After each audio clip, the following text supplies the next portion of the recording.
right. Can you hear me? All right, good morning. My name is Klepfer, and I'm in Swallowsholme House Church, shepherded by Roger and Shinji Pak. I had the privilege of taking Experiencing God, which is based on the book by Richard and Henry Blackaby, and was taught by Dr. David Lim. Part of my hope in signing up for the class was receiving an answer to the question, God, what do you want me to do professionally? If I'm being honest, I was hoping for a few tricks for discerning God's voice, maybe. I had a professional wish list of jobs and dreams, and was hoping God would bless one of them. God answered my prayer request, but not in the way I hoped or expected. He swiftly dismantled my notion of how to discern God's will. God, what is your will for my life? And God, what do you want me to do for you? These are questions I'm not alone in asking, and on the surface, they sound quite godly. I desire to live out the will of God. But Experiencing God revealed to me that although I think I desire to live out God's will, it would perhaps be more accurate to say I want God to accept and bless my will. Early in the course, I highlighted countless iterations of essentially the same quote. For example, understanding what God is about to do where you are is more important than telling God what you want to do for him. Or the quote, Jesus watched to see where his Father was at work and joined him. So even Jesus, who was himself God, did not bring his ideas to the Father, asking for his favor, but joined the activity of God as it sprang up around him. This was such a small yet dramatic distinction. I wanted to live my life in a certain way for God, but usually it was in a way of my choosing. I wanted to help after disasters. I wanted to bless this person, but not that difficult to love one. I was willing to serve at this conference in this way on these dates, but otherwise I was too busy. All of it for God's glory, though. So I would say to him, here, God, bless this noble thing I want to do. And if he seemingly didn't, then I'd grow frustrated and confused why I didn't see him working in my life. I'd wonder, God, do you have anything for me? I was seeking God exactly the way Experiencing God described not to. Another quote, we ask God to bless our plans and then promise to give him the glory when he does. Yet God is not glorified by making our plans succeed. He receives glory when his will is done in his way. With this mindset shift in motion, the question still remained. How does one discern his will and his way? The following quote summarizes what for me was the main point of the entire course. You do not get your orders and then go out to accomplish them on your own.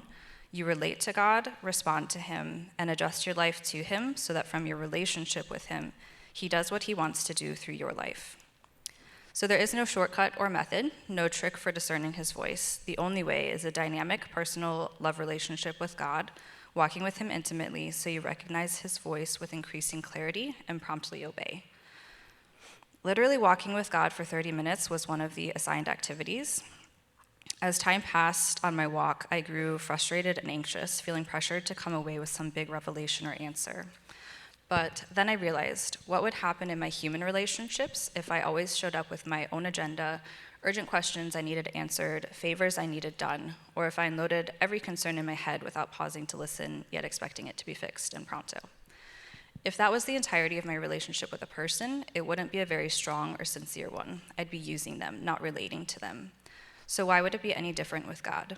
To be in relationship with him is not only to seek solutions, favors, and instructions. Some of it should just be hanging out, enjoying time in his presence. My relationship with God, although committed, had become somewhat matter-of-fact and transactional. Was I seeking him primarily to know him or to know where he would make me happiest and most successful? In answer to my prayer, I sensed God telling me not to be so preoccupied with my purpose, like it was some complicated problem to be solved in one fell swoop. Instead, I should keep following the breadcrumb trail of purposeful days, and I'll eventually find myself being used in ways I couldn't dream up or ask for. As I've done this, God used various quotes from the class to draw my attention to a few things. Number one, Blackaby said, pay attention to the people God adds to your church. Since my husband and I joined New Life, God has undeniably worked through the church to heal our marriage, even bringing us back from the brink of divorce. It never occurred to me that God might have added us to New Life for any reason other than healing our marriage. We needed New Life. But as I read this statement, I saw the possibility that God also healed our marriage for his own purposes, that New Life might also need us. Our marriage is a testament to how God works through house church, and our story of restoration might challenge and encourage other couples. I'm excited to discover the ways in which I might experience God accomplishing his purposes through our marriage. Number 2, Blackaby also said, many of us don't want to give attention to the development of our character. We just want God to give us a big assignment. Over this course of experiencing God, I've repeatedly sensed God revealing how weak is my ability to love others.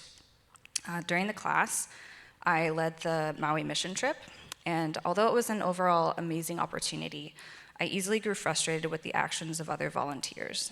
Their faith, rather than endearing them to me as fellow brothers and sisters, caused me to be more judgmental and to hold them to a higher standard. I expect God is using this time of waiting to develop my character. Number 3, if you want to know the will and voice of God, you must devote time and effort to cultivate a love relationship with Him. My ability to love others is weak because my love relationship with God has grown weak. Although I'm a committed Christ follower, the relational aspect has become more transactional and dutiful than loving and personal. I was reminded how surprising and precious a personal relationship with God was when I first became a believer, yet somehow I'd lost a bit of that spark over time. My original objective for the class became irrelevant and inconsequential during the very first week. I was pursuing a job or meaningful use of my time in order to feel worthy, but God wanted me to simply come to Him. Although God didn't give me the clear professional roadmap I was seeking, He did give me an increased sense of peace, contentment, and expectancy. In John 15:7, Jesus says, "My Father is always at work to this day, and I too am working."